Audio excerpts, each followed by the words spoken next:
This is the Mickey Miles and More podcast, your one stop for information on Disney races, Disney vacations, Disney theme parks, and more. Now, here are your hosts for the Mickey Miles and More podcast, Michelle Scribner-McLean, Chris Eliopoulos, and Mike Scopa. Welcome back, Milers. This is your show for all things Disney. I'm your host, Chris Eliopoulos. Mike and Michelle have the night off. We let them take some time off once in a while. And so tonight, joining me is my good friend from MEI and MouseFan Travel, Beci Mahken. Hi, Beci. Hi. Again, I'm making a habit of this, but I don't have a witty saying from something for you to guess at because I never get them anyway. So I know. I don't get them from Mike either. So, you know, Michelle always seems to get them, though. She always gets them.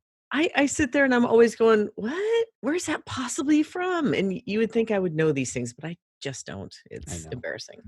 I know. So what we're going to do today is basically just have a little fun. We're going to talk just how we got into falling in love with Disney. Because I think, Beci, you've been on a lot of shows. Like you go on Lou's show and you've done a bunch of other shows. And we talk about the current events and we talk about, plans for Disney. But I wanted to see, so what initially got you interested in the Disney parks? Like we all started somewhere. Yeah. So what made you fall in love with the parks? Before you became a travel agent, before that became your thing, when did you fall in love with Disney and why? Well, interesting. This is such a long story and I'll try to keep it brief. We got time. It's just me and you, sister. Okay. It's kind of funny because I fell in love with Disney at the very beginning with the world of Disney, this show, the television show that started up. And my dad kind of parked me in front of that on Sunday nights. And I remember watching it and thinking that's what a grandfather should be like. And because I really didn't know my grandparents, unfortunately. So that was kind of like one of those things where I kind of connected to this man. And it was my 7th birthday that my dad gave me a trip to Disneyland for my birthday. I didn't really know what to expect. Theme park fun. I was a 7-year-old kid, right? It's like, what if dad's taking me? It must be fun. But he did something really cool. He gave me the record albums and, albums for those of you who, aren't old enough to remember what they were. There's these little discs with a hole in the middle that you put on a record player. Burnt pizzas with a hole in the middle. Yeah. I hear vinyl's coming back though. So it's a good thing. Yeah. But they had these record albums that were based on the attractions. So there was one that was Haunted Mansion, and there was one that was the Country Bears and Small World. And he gave the Visit with Mr. Lincoln was on there too. And he gave me those before we went, and he wanted me to learn them and get used to the rides that we were going to see, especially the Haunted Mansion. I think he was afraid that I was going to be afraid of the Haunted Mansion. But he gave me those, and I learned the entire script from beginning to end because it wasn't just an album, it was a storybook too. So you could see the different scenes as it was going along. And I see them every once in a while up on eBay or that, somebody kind of brings them out on Facebook. It's like, oh my gosh, I had those. So he took me for my 7th birthday and we stayed in this little motel that had a shuttle bus that had an alien face on the front of it. I remember that so distinctly. But when we walked into those gates, my daddy became my best pal and my buddy, and we shared this this magical world that was to this day. Those memories are stuck in my head. So when I walk into the gates of Disney, I think of my father. So that was the first line in the sand that I crossed that I said, okay, now I kind of like this Disney thing. I didn't go back to Disneyland until my 21st birthday. So it was all the way between 7 and 21. So only that one visit, that was it? Only that one visit. Wow. Okay. Yeah. It just sunk into my head, and I just remembered how happy I was and being able to do things with my father. So it was almost the opposite side of where, Walt Disney did this for his daughters. I always saw that as being the time that I really connected with my father and the things that we did and when he tried to convince me that I didn't want to go on the Matterhorn because there was a big, huge monster in there, because Mhm. basically he didn't want to go on the Matterhorn. Oh, the secret comes out. Until we rode the Skyliner through the Matterhorn, and I looked down and realized it was just tracks, and so it backfired totally on him, and he had to take me on the Matterhorn. But when when I left there, I just had those loving family memories, Yeah. and went back when I was 20. When as a matter of fact, we got off the road, I drove there. I slept in my car in the parking lot Get out. and woke up in the morning, and went to the gates of Disneyland for my 21st birthday. So Oh, that's so cool. that's where it all started. And luckily, I mean, fast forward till now, my now husband was trying to woo me, not with, expensive dinners or, um, chocolates or diamonds. Right. I got a stuffed Tigger, Hmm. which was my introduction that he loved Disney too. Oh, So okay. that's So where you it were started. kindred spirits. You knew it at that moment that there was a commonality between the two of you, right? Pretty much, and then it Um, was, full force from there going forward. But let me turn that on you. What was your first memory or the thing yeah. that got you connected? So it's weird. It's funny. Most of my life as an adult is based on the things I loved as a child. Um, the things that you fall in love passionately with as a child uh, stick with you, right? Like, I mean, everybody loves those candy cigarettes because you had them as a kid, right? Even as an adult, Right. Oh my you just gosh. want that. Like it reminds me, and I'm sure most people, of that time, right? Of that childhood when everything was innocent and carefree, and things were great. For me, it was on my 10th, ninth year on this planet. I got to see Star Wars, and I fell in love with that world, right?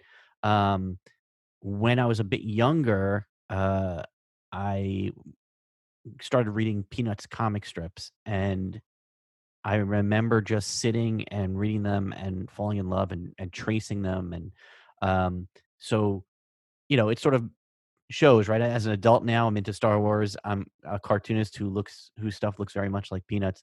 Um, my father worked for American Airlines, of all things, and when you at that time, I don't know what it's like anymore. I'm sure it's the same thing, but he worked in data processing, so he wasn't even like a pilot or something cool like that. He just number crunched. You could get free airfare anywhere. You'd have to go on a standby list. So basically, you would go to the airport hoping to get on a plane. If the plane wasn't full, you could get on and fly. And in our case, we'd always have to dress up because we were representing the company. So I'd always have to go in like a little kid suit on an airplane. I always thought that that's the way you had to travel. Um, and what would happen, whatever seats were available, even if they were in first class, you would get them. So there was a lot of times as a child, Nice perk. yeah, we would fly first class. I met like of all things. I mean, not that it's a great thing, but I met like Woody Allen. Like I cert What? the stewardesses gave us like the tray. And we delivered him a drink. Um, I met oh geez, what's her name? Who's the mom from Lassie and from Lost in Space? June Lockhart. Yes.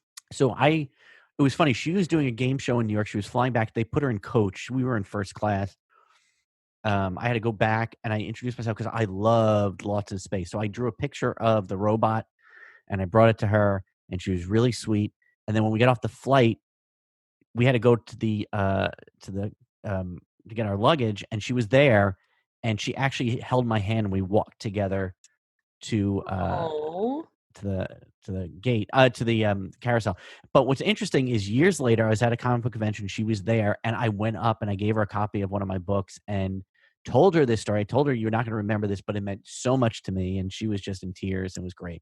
But so every year here in New Jersey, we have what's called Jersey Week. I'm sure you know Jersey Week. The teachers take off to go to a workshop or whatever. They take a couple of days off, and everybody in New Jersey flies down to Disney World. Like it's like the thing to do.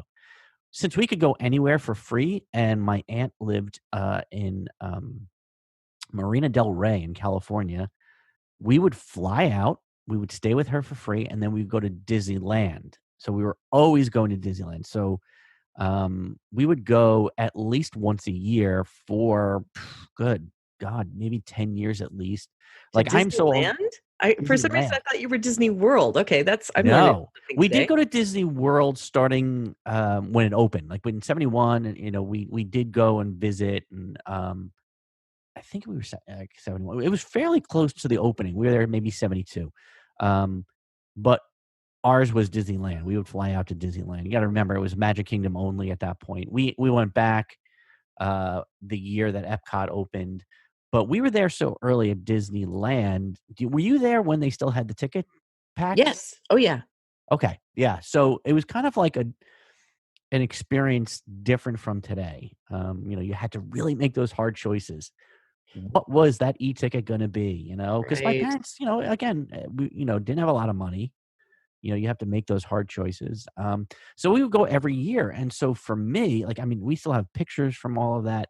To me, that's my childhood is Disneyland of all things. And then like you, I had not gone since I was probably like 21, like you. We flew down to Disney World. We had a ball with my parents and my sister, and her boyfriend actually came with us that time. And so I didn't go for a while. And then when I got married, um, I think it was a year after we got married. I wanted to go back down. I wanted to take my wife down there. She had no clue what it was all about. So we went. And we went for rope drop. So we were in, they shepherd you out into the center of the park. Of all places to go, I took her to It's a Small World first, which nobody does. Like, why would you get there early to go to Small World? But I knew I wanted to give her what this was about. And so we went on the ride, we got off, and she goes, I get it. And then it rekindled that Disney love, and it brought me back to my childhood. And we started bringing our kids at the age of 4. We started going every year, and this. We went like 3 times a year, and we've been going crazy ever since. So it's a part of my childhood, a part of my adulthood, and now my kids have now followed suit. Now as they're older, I'm like, let's go somewhere else, and they're like, nope, Disney World it is. So we've transferred the bug to them. So Well, good job, because you're raising them right when that happens. yeah, right. They do love going. They were technically, as we are recording this would have been the first day of our summer Disney trip. We were going to be there for 2 weeks, but and they're a bit disappointed. But it's gonna make next trip that much better, right? I mean, we're gonna take the most out of this one, the next one. But so tell me, what for you brought you back? And what made you think, well, now I just have to be a travel agent? Like, was there something that did that? Like, did you just say, I enjoyed the magic, so I'm going to now make sure everybody else has it? Or are you just like, hey, this is a good way to make money? Well, no, it's kind of interesting how that came around, because I didn't go to Disney World until 1996. So it was Hmm. really late. And it was because my now husband, who was my friend at the time and a coworker, we made a bet. And he basically said, because I'd never been there, I wanted to go. I remember way back when it first opened in the 70s, seeing an old magazine with information about Disney World opening and the things that were going to be part of it. I'm like always looking at that as a kid going, I really want to go here someday. Um, my family travels were pretty much on the West Coast. We didn't do anything on the East Coast at that point. So it was always a dream. So fast forward, my husband, not quite that, we were friends at the time. He bet me, because I smoked at the time. I know, bad me. And he said, you quit smoking for 6 months and I will take you to Disney World. I'm like, dude, you're on. Wow. I will. Is that Yep, all it took? absolutely. And I want to stay at the Grand Floridian, and I want the full meal deal, and I want the biggest package, and because it was a bet, right, between friends. Sure. Got to take it And that, all.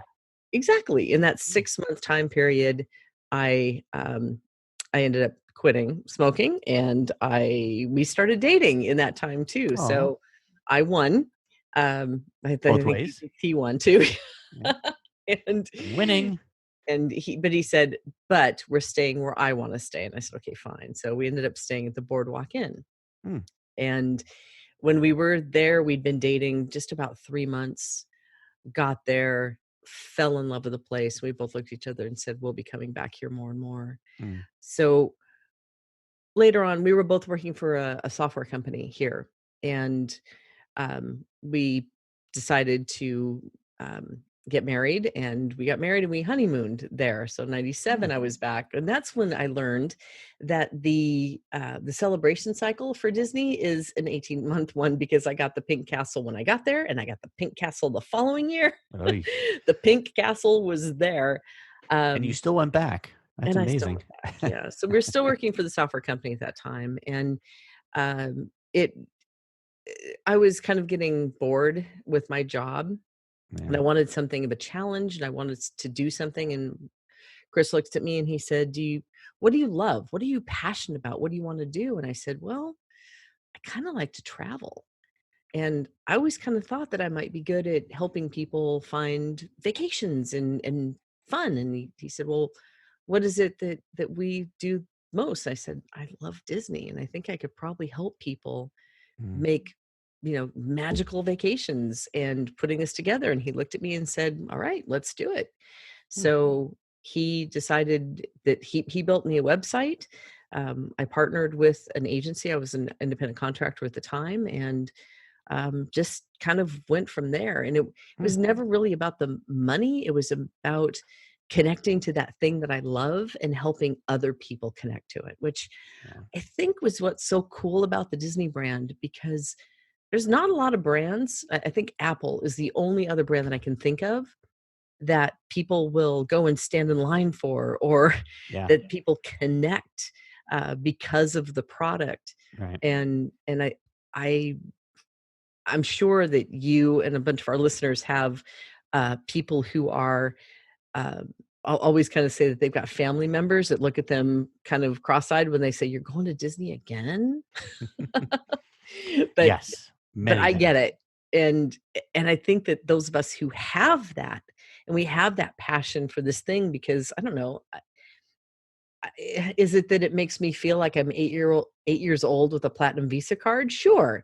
Um, True. but there's something about it that gives you license to be a kid and Yeah. to enjoy your friends and to experience these things that you can't find anywhere else. And so rather than it just be something that I did for a while and got tired of, every year I want to be more immersed in it. And I get a Disney Visa card, and I, you know, glom onto any membership I can, and get as involved in the makings and the behind the scenes stuff as I possibly Mm. can, because I love it that much. Yeah.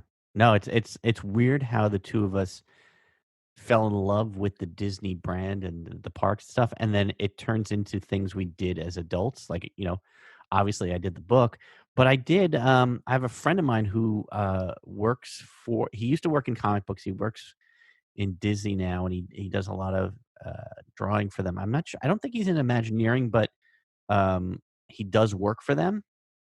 And he contacted me at one point. They were doing these posters.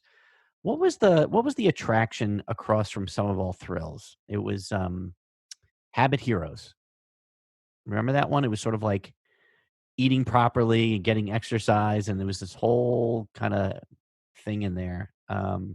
Over in the pavilion, Right right? in over what I'm forgetting every name. I'm so bad at, like, my We're mind is getting gone. old. I know, I was gonna say, as soon as I hit like 50, everything just fell out of my brain.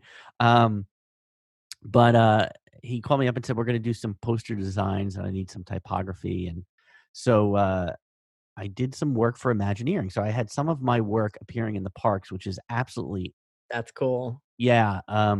Like, to be able to walk in and see your work in a Disney park is like surreal, because right, you grow up on it. Like, doing the Disney book was amazing because we had such a, we connected to the Disney uh, corporate people, and we dealt with, the archives, which is amazing. Um, but like to actually see it in the parks, like the place you go to is pretty like special. So it's no longer there. So I'm really bummed. I'm hoping that I'll get a call at some point in the future. And I was hoping they would sell the books there, but I guess they don't. I don't know why not, but Yeah, I would have thought that's it a would be, perfect match for I the. thought it'd be great, but, um, I don't want to take too long because I love these stories, but, so I was thinking while we are away from the parks and we're unable to go, there's a few things I wanted to get 3 things of each thing that I'm gonna mention from you that remind you of the park. So, give me 3 foods that you love at the park that you really wish you like I've seen online, like, so there's the fun thing now right now is you go online and they put a lot of, recipes on from the parks, or you can go get a Dole Whip machine. Like, I've got an ice cream machine and the Dole Whip mix. We've made it at home. We've done like they do over, at Polly, and we've put some rum in there, Oh, perfect. which is amazing. But I've seen like, you can make churros and you can make some of the gray stuff like that. A lot of people, if you go online, you can find a lot of that kind of stuff. But what foods maybe that you can't get at home that you're really jonesing to get back to? I know, right? Of all of them? Yeah, and I tend to steer the food thing to Disneyland rather than World for some Mhm. reason. Maybe it's just because I would die for the cozy cone from Cozy Mm, Cone Motel, yeah. or the bacon cheddar cozy cone, Oh which there's dear. no way that I can make that. I have no skills in the kitchen for that level of, even if it's mac and cheese and throw bacon in a Yeah, yeah, round cylinder, yeah. I would die for one of those right now. Uh, That's high on the list. But so is, believe it or not, because I can get it kind of anywhere, but nothing is better in this world than an actual corn dog from mm, the Little Red Wagon on Main Street. It's on right, Main Street, therefore it tastes 400 levels better. right. Right. No, yeah. I think that's what it is. Even if it's the same, you could buy this stuff like the for me, like the popcorn. Like I just you need to have the popcorn and the smell of the popcorn, but it's the same stuff you can throw in your microwave at home. Like it's, or pop it at home, whatever. It's Orville Redenbacher's or whatever it is, but it's just maybe because it's there. Tastes so good. Yeah. You need to go, if you like popcorn, you need to go to Tokyo Disney Sea. Really. That's where you find popcorn. They have like 10 or 12 different flavors, Mhm. and every single popcorn stand is different. So there's one that's, I call it spaghetti because it tastes like spaghetti sauce. Wow. It's a basil, a tomato basil, Right. or you can get, there's sweet and savory. So you can also get one that is a wasabi. Oh Um, man. and they change all the time. So the big deal over there is popcorn buckets.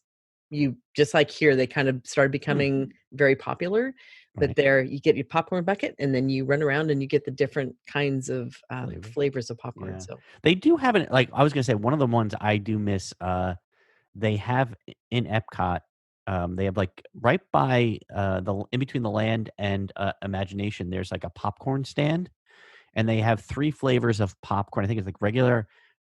There's like I don't know what the other one, but I know the one is the buffalo oh uh, right. popcorn. Oh my god, like that one I have to stop at least one time a trip to grab. Um, what else do I do? God, there really is so much food there that like here's the other one, and keep it with the theme. Over at what's the name of that stand that's right outside the carousel, um where you can get the tater tots. Yeah. Um Again, my memory's gone, and I'm sure you're doing the same thing. That's so But horrible. they make 2 that I really found. One, they make the buffalo chicken flavored or the buffalo with blue cheese, and then they make another one that is like sausage and gravy.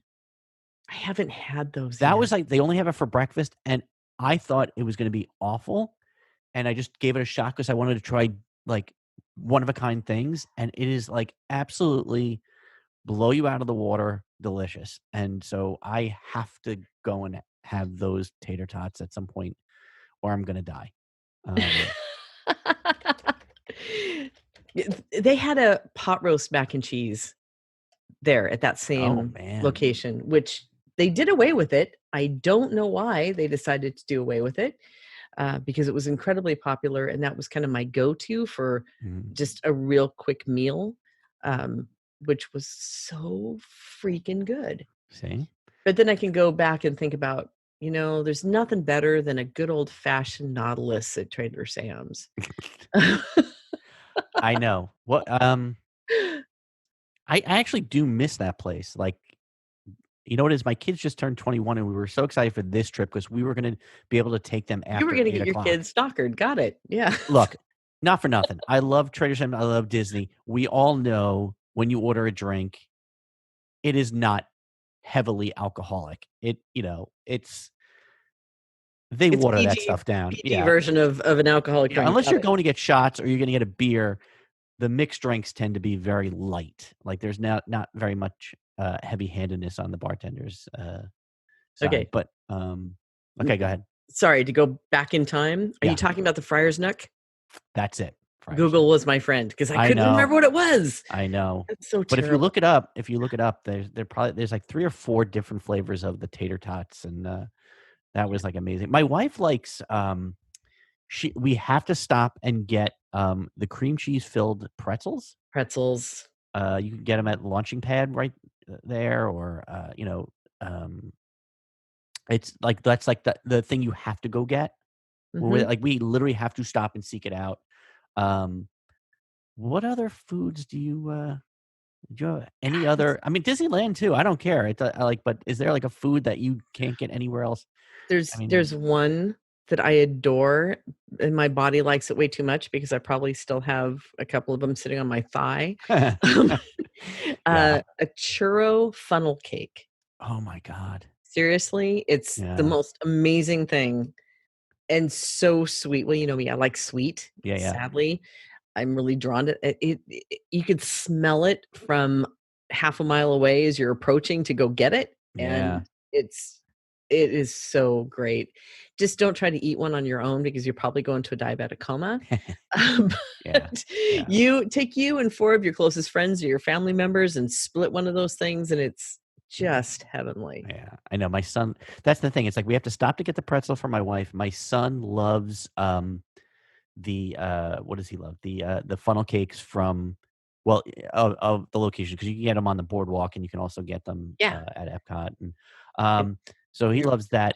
I will give you 2 things right off the bat. I even though you can get pizza anywhere, I do miss the Via Napoli pizza.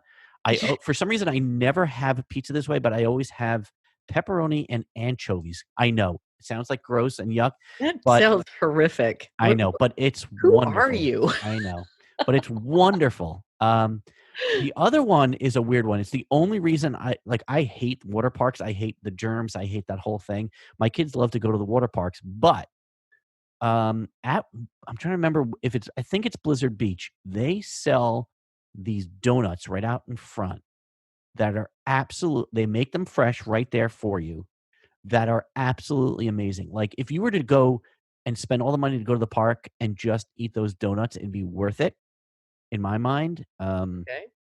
Just amazing stuff. So that's some of the things I miss. Okay, next one up.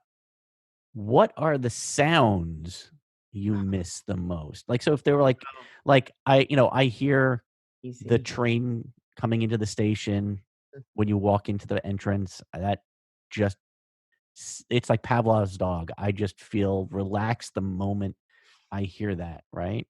What about you? What's some Oh, sounds do you just bring you right to your happy place? easy one for me because I do this every time when I go.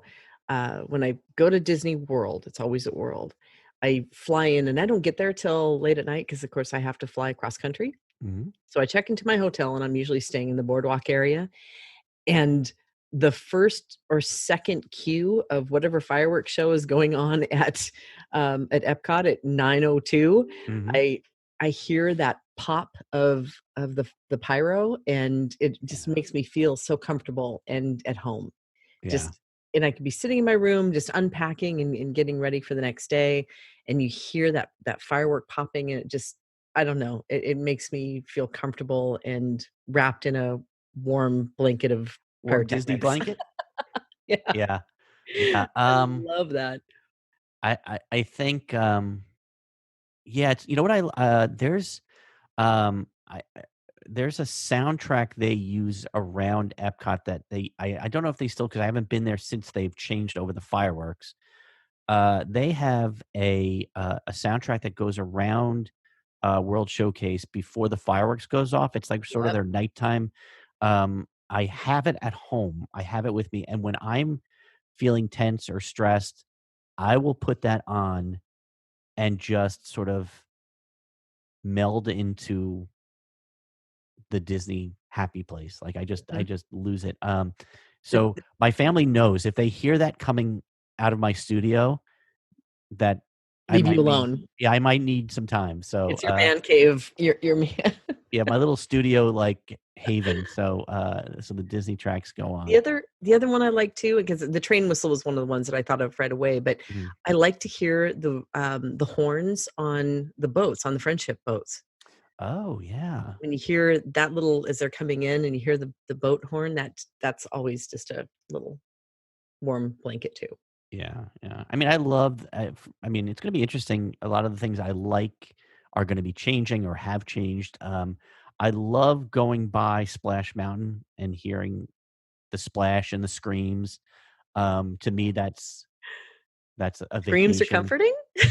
Well, well, happy screams, right? Because they're not horrific Yeah. screams. It's just like silly, crazy, goofy screams. That really does it for me too. Any others that off the bat you can think of? You don't have to go crazy if you can't. Not a big deal. No, I like well, going along that scream thing, when you just said that, I was remembering when you walk into Hollywood Studios Hmm. and you can hear the echoes of the screaming coming from Tower of Terror. When the when Yeah, yeah, the things open up and you can hear people screaming, yeah. that makes me smile, It does. because I Yeah, know they're having a great time, and I yeah. know that somebody's scared out of their wits, and I know somebody's grabbing onto somebody really hard, and it's just fun. And 2 minutes later, they're laughing hysterically when the ride's over and looking to go back on. But Yeah. what about smells? Are there any smells that like you miss? Like we already know the popcorn. Like you walk in and you smell that popcorn. Yeah. I'm gonna give you a weird one. Okay. So, and it's weird because I've had it elsewhere. I've smelled it elsewhere, and it brought me right back to Disney, and that is machine oil. I once went into an ATM, Okay. and it had the oil smell, and it brought me right back to Space Mountain. Like just the smell of like the oil on a ride, like just to keep everything moving. Like that one did it for me. Which is a weird one, right? Because it like you're outside and it reminds you, the scent brings you back to that memory. And that one did it for me. Mhm. Any others for you? Like anything? Couple. I've got a good one and a bad one. No, there. I mean, look, whatever it may be. I would say my good one, and everybody's gonna say this is such an obvious one, but it's so true. It's the Pirates of the Caribbean.